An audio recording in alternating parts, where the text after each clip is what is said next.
They don't want a foul. Cassell. 3-point lead. Wishing he could play himself. The execution. That's a tough shot.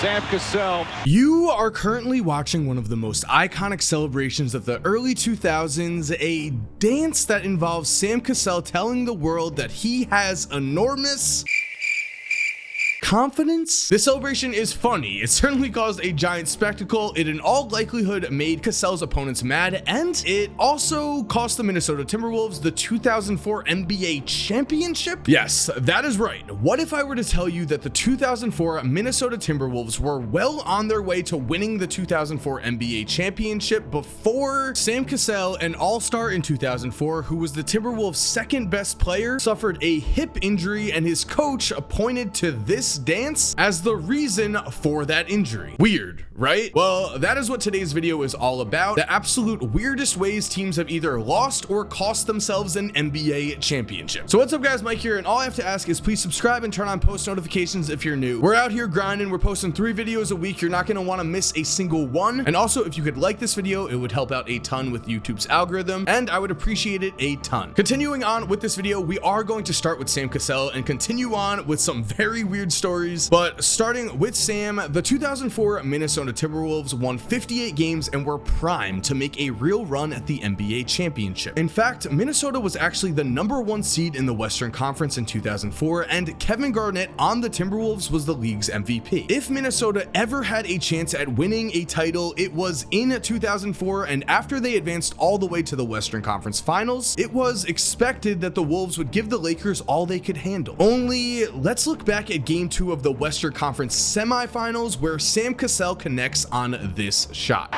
They don't want a foul. Cassell.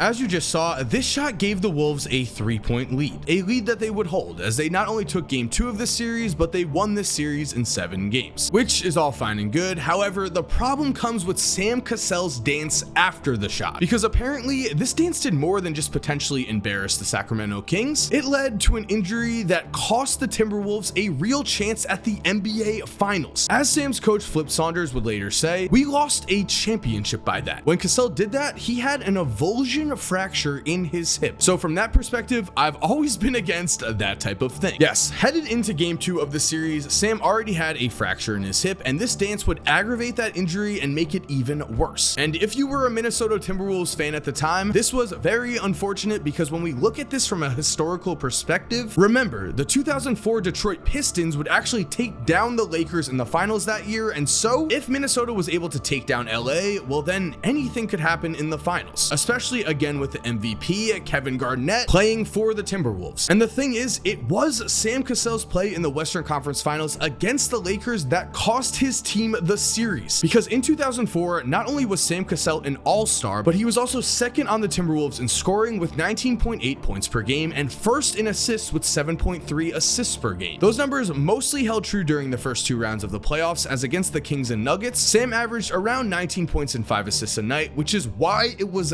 devastating for the Timberwolves as a team when Sam Cassell's injury flared up and basically made him into a shell of his former self. And in the series against the Lakers, to show you guys just how close this was, in Game 3, Minnesota would lose by 11 points as Sam was only able to play in 27 minutes due to his hip injury. And then in Game 4, Sam was only able to play in 5 minutes, and the Lakers won by only 7. Of course, after Game 4, Sam was not able to play at all, which means looking at the final game of this series without Sam playing, again, the second best player on the Timberwolves all season, the Timberwolves would lose Game 6 by only 6 points. So in total, in 3 games that Sam was not healthy, Minnesota would lose Game 3 by 11, would lose Game 4 by 7, won Game 5 without Sam by 2, and then lost Game 6 by 6. Oh, and by the way, did I mention that during the regular season, Minnesota would beat the Lakers 3 times in 4 games, which means we have to ask, if Sam Cassell simply does not do the big balls dance, or whatever you want to call it. Do the Timberwolves advance? Do they end up winning the 2004 NBA championship? It is certainly possible, and to think that a funny dance possibly cost them a title, well, that is both weird and very unfortunate. And guys, I'm excited to say that this video is sponsored by Keeps, and did you know 2 out of 3 guys will experience some form of male pattern baldness by the age of 35. The best way to prevent hair loss is to do something about it while you still have hair left. And the thing is, you don't have to go broke to keep the hair on the top of your head, because Keeps has revolutionized the way that men are treated for hair loss. They make it so instead of having an awkward doctor visit and then a pharmacy experience, you can just go to keeps.com and they'll deliver your medication once every 3 months. Plus guys, I want to emphasize here again, prevention is key. In order to keep your hair, you do want to treat it while you still have hair, and treatments can take up to 4 to 6 months to start seeing results, so you want to act fast. Which means guys, now I'm telling you, take action, prevent your hair loss. Go to keeps.com/MikeKorzemba or click the link in the description to receive 50% off your first order. That's keeps.com/MikeKorzemba. Again guys, you're going to be getting 50% off your first order, an absolutely amazing deal to keep the hair on your head where it belongs. Continuing on with the weirdness here, college graduations are normally a time to celebrate, but this video is not about anything normal. And in this case, Vince Carter may have actually cost his team at least an NBA Finals appearance because of his decision to attend his college graduation at the University of North Carolina. How is this possible? Well, on May 20th, 2001, the Toronto Raptors, Vince's team, were set to face off against the Philadelphia 76ers in Game 7 of the Eastern Conference semifinals. Much like the Philly vs. Toronto series in 2019, where Kawhi Leonard would hit a buzzer beater to win the game, this game in 2001 would also come down to a buzzer beater by the Toronto Raptors, and the winner of this game would also reach the NBA Finals. However, while it was the Raptors who were still taking the buzzer beater, it was the Sixers who would advance past Game 7 and eventually past the Bucks in the Eastern Conference Finals, and to many, the reason why was the play of Vince Carter. As unfortunately for Vince, May 20th was also the day of his graduation at the University of North Carolina. This meant that on the morning of Game 7, Vince took a plane to North Carolina, attended the graduation ceremony for about 20 minutes, then took a plane back to Philly. A move that some would call selfish, as many were worried about how Vince would play that night after a day of travel. And whether or not you agree it was selfish, we can all agree that Vince did not play well that night. In fact, Vince would shoot 6 for 18 in Game 7 and missed this shot that would have won Toronto both the game and this series. Curry has it.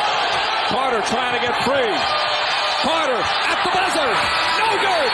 And the Sixers hold on and advance to the conference finals. If Vince had just connected on this shot, or if he had played better in general, the Raptors would have had a great chance to make the finals in 2001, and Charles Oakley, Vince's teammate at the time, certainly believes that because he attended the graduation, Vince was off during Game 7. As when asked if the Raptors would have won Game 7 without Vince traveling to his graduation, Oakley replied with, "No doubt, hands down. He came in, played a good game, but it's like a band member off key. You know the difference." He would also say, "He's still our brother. It was important to him in his life. He made the right decision for him, but it wasn't a team decision." As for Vince, he has said he has no regrets, but still, you have to wonder, what could have been? And speaking of what could have been, it is often mentioned when discussing the best point guards of all time that Steve Nash was a 2-time NBA MVP, but that he also never won a championship. The thing is, what if I were to tell you that due to something I really can't understand? During Steve Nash's time with the team, personally, I believe the Suns should have been a mini dynasty. And I understand that is a big statement, but listen to this. The 2005 Phoenix Suns won 62 games, led the league in wins, and lost in the Western Conference Finals to the San Antonio Spurs. At this point in time, Phoenix certainly looked ready to win at least one championship before the decade was over, as listen to their core 4. First up, we had MVP Steve Nash, who after 2005 was an All-Star 5 more times in Phoenix, as well as a first-team All-NBA selection twice, second-team All-NBA selection twice, and the 2006 NBA MVP. Then we had a 22-year-old first-time All-Star in Amari Stoudemire, who was an All All-Star 4 more times in Phoenix, as well as a 1-time first-team All-NBA selection and 2-time second-team All-NBA selection, again, just in Phoenix. Third up, we had All-Star Shawn Marion, a great defender, as well as a man who would make 2 more All-Star teams in Phoenix. And then to round things off, the Phoenix Suns had a promising up-and-coming young future 7-time All-Star in 23-year-old Joe Johnson. Now again, this team won 62 games in 2005, and so you'd think they'd do whatever it takes to run it back, right? Wrong. Due to the fact that their owner, Robert Sarver, was extremely cheap, among other things as we have seen recently, the Suns watched as their finals hopes crumbled due to a man who didn't even play a single minute on their roster. It's that serious. Listen to what Robert Sarver did to this team. First, after the 2005 NBA season was over, Sarver decided he did not want to pay Joe Johnson, and so he lowballed Joe, who was a restricted free agent, which meant even if a team did make a better offer, the Phoenix Suns could still match. Unfortunately, Robert Sarver did not want to pay Joe $14 million a year, as the highest he would go was around $13 a year. Not exactly a huge difference for an NBA owner, but apparently big enough for the Suns to allow Joe to sign with the Atlanta Hawks, where again, after leaving Phoenix, he would make 7 All-Star teams. Now, Phoenix did get back Boris Diaw in a pick, but in that deal, no other future 7-time All-Stars were found. So already, right there as it is, we know that the Suns should have been much better for the rest of that decade, but the cheapness does not stop there, because in the 2004 NBA draft, Phoenix owned the 7th pick in the draft and traded it to the Chicago Bulls for $3 million and a 2006 first-round pick. Yes, you heard that right. The Suns traded away the number 7 overall pick for cash. The Bulls happily accepted this deal and took future All-Star Luol Deng with the 7th pick. Andre Iguodala, who was selected at pick number 9, was also available. Moving forward, in the 2006 draft, the Suns had the 21st pick and actually selected Rajon Rondo before trading him to the Boston Celtics. Kyle Lowry was also available at this time, and he would go at pick number 24. And yes, again, the Suns traded their draft pick that became Rajon Rondo for cash and a first-round pick. This time, they got $1.9 million and the Cavs' 2007 first-round pick, and in 2007, again, they traded away their pick for cash. Without all of these players, Phoenix would return to the Western Conference Finals the year after they let Joe Johnson walk in 2006 before losing to the Mavericks in 6 games. They then won 61 games in 2007 before losing to the Spurs in round 2, and finally, with a team that should have had an in-his-prime all-star Joe Johnson with some combination of Luol Deng, Andre Iguodala, Rajon Rondo, Aaron Aflalo. Without any of these guys, in 2010, the Suns would still make the Western Conference Finals before they lost to the Lakers in 6 close games. Everything I just said is again why I personally believe that the Suns should have won a championship after the 2005 season. All they had to do was pay Joe Johnson and not sell their draft picks, and they would have had a much better team. Only unfortunately, Robert Sarver is both cheap and appears to be a gigantic. So there we have it, guys. Thank you for watching. I hope you enjoyed today's video. If you are new to the channel, please remember to subscribe and turn on post notifications so you never miss a video. If you're already subscribed, thank you so much for supporting. You're awesome. We all know it. And as always, have an awesome day, guys, and cue that music. If you're still here while the music is cued, here are 2 videos I think you are definitely going to enjoy. Make sure to click on one of them. Again, I know you're going to love it. And other than that, have a great day and peace.